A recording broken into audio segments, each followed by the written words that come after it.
They turned God's house into a market, and Jesus wasn't having it. Imagine stepping into a space that's meant for prayer, but all you can hear are people shouting, coins clattering, animals crying out, and deals being made. That's exactly what Jesus walked into one unforgettable day. And what he did next would shake everyone standing there, and still challenges us today. This is the story of the day Jesus cleansed the temple. It was the time of Passover, one of the biggest celebrations in Jerusalem. From sunrise, the streets were crowded with people from everywhere, families who had walked for miles, traders leading donkeys, children holding their parents' hands, asking questions about what this day meant. It was more than a festival. It was a memory, a living reminder that God had once freed their ancestors from slavery in Egypt. Every corner of Jerusalem pulsed with energy. You could smell roasted grain from open fires, hear music drifting through narrow alleys, and see thousands of people heading toward one place, the temple, the heart of worship for all of Israel. For the people, the temple was everything, a sacred space where heaven and earth seemed to meet. And on this day, it was packed. Now imagine Jesus walking through those streets. Not as a stranger, not as a tourist, but as someone carrying a deep sense of purpose. The crowds barely noticed him at first. He blended in, a teacher among travelers, a man with calm authority in his eyes. But as he drew closer to the temple, something inside him stirred. Something wasn't right. The sound changed. The air changed. Instead of hearing the soft murmur of prayer or the quiet songs of worship, he heard noise, chaos. Voices shouting prices. Coins hitting tables. Animals bleeding. People arguing. He stopped. His eyes scanned the temple courts. There were stalls everywhere, merchants selling lambs, doves, goats, animals for sacrifice. Money changers sat behind tables covered in silver coins, exchanging foreign currency for temple money, and taking advantage of the poor in the process. The temple, God's house, had been turned into a marketplace. What was meant to be sacred had become noisy and greedy. Worship had turned into business. Jesus watched for a moment. You can almost picture him standing there, the crowd moving around him, his face calm but his eyes sharp. This was supposed to be a place where people met God with clean hearts, not heavy pockets. A place of prayer, not profit. And slowly, something righteous began to rise inside him, a holy fire. He walked deeper into the courtyard. Everywhere he looked, he saw people being cheated, the poor paying too much, the rich showing off their wealth, and priests pretending not to see. The house of God, his Father's house, had lost its reverence. Then, without saying a word, Jesus bent down. He picked up some cords, perhaps from the baskets or ropes used to lead the animals, and began to twist them together. One by one, strand by strand, he wove them tightly, deliberately, until he held a small whip in his hand. It wasn't for violence. It was for cleansing. A symbol of authority, of judgment, of holiness. And then he stood. The sound of shouting merchants filled the air. The smell of animals and sweat clung to the air. The place that should have smelled like incense smelled like greed. Jesus lifted his head, looked across the courtyard, and walked forward. Suddenly, the noise changed. Tables crashed. Coins spilled and rolled across the stone floor. Birds fluttered out of cages. Animals rushed out of the gates. Take these things away. His voice rang out. Do not make my Father's house a marketplace. His words echoed across the walls, strong, commanding, impossible to ignore. Merchants stumbled back in shock. Some tried to grab their money. Others ran. The disciples stood nearby, watching in awe. They had seen Jesus heal the sick and calm storms, but this was different. This was passion. This was zeal. And suddenly, a scripture came to mind, zeal for your house will consume me. People around him froze. Some gasped. Some whispered. Who is this man? What gives him the right to do this? But Jesus wasn't there to impress or to prove. He was there to restore. To bring holiness back to what was holy. To remind everyone that worship isn't about appearance, but about heart. The religious leaders, furious, came rushing toward him. They demanded answers. Who gave you the authority to do this? What sign can you show us? And Jesus, standing calmly amid the mess of overturned tables and scattered coins, answered them with words they couldn't understand.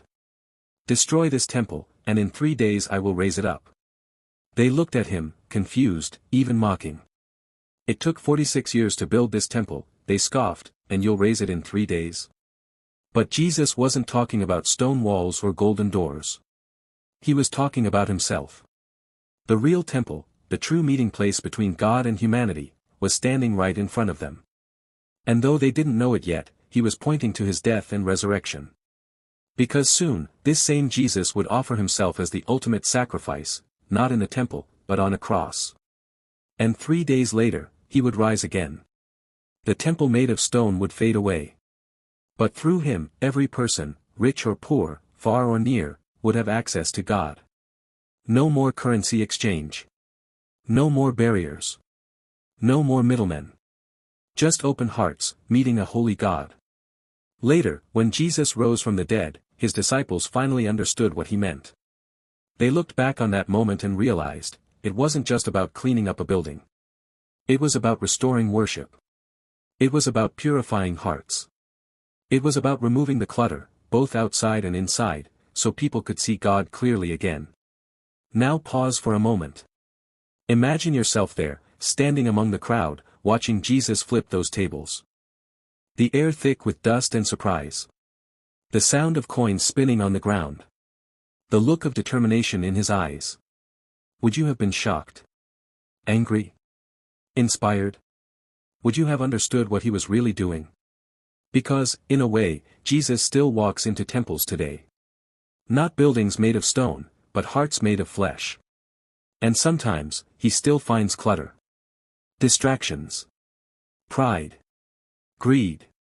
The noise of the world echoing louder than the sound of prayer. Maybe we're not selling animals or exchanging coins. But how often do we trade our worship for convenience?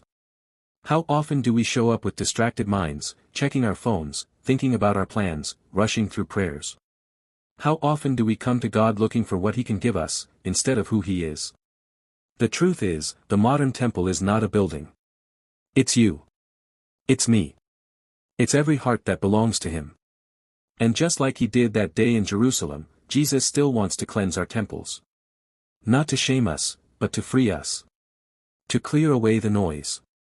To remove the things that don't belong. To make space again for what truly matters, his presence.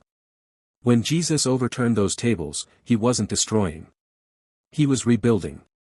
He was making room for purity, for prayer, for connection. And maybe that's what he wants to do in your life right now.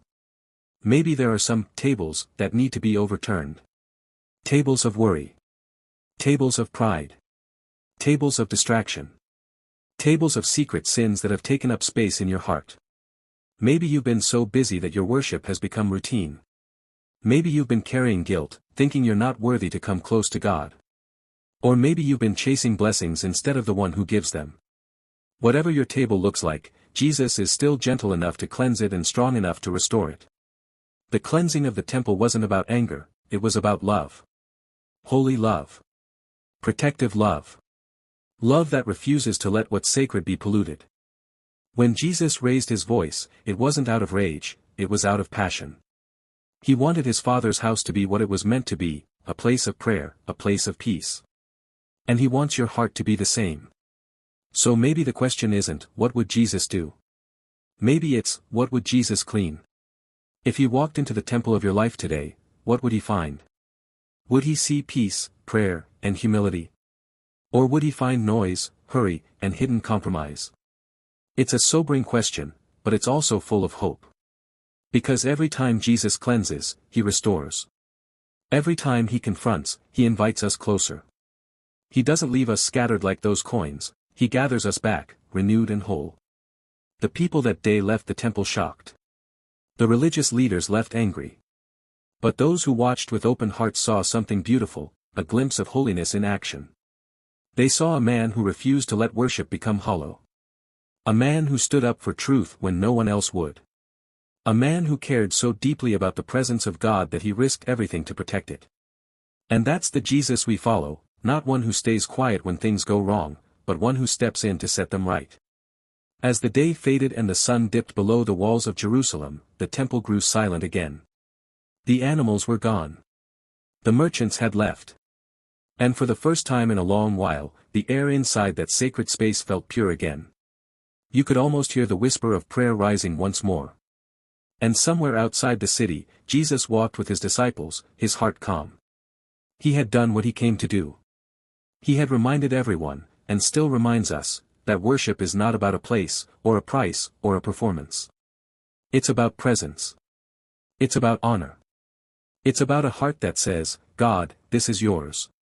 So here's the reflection to take with you. If your heart is the temple, what needs to change? What's stealing the space meant for God? You don't need to be perfect to worship him. You just need to be willing to let him cleanse what's gotten in the way.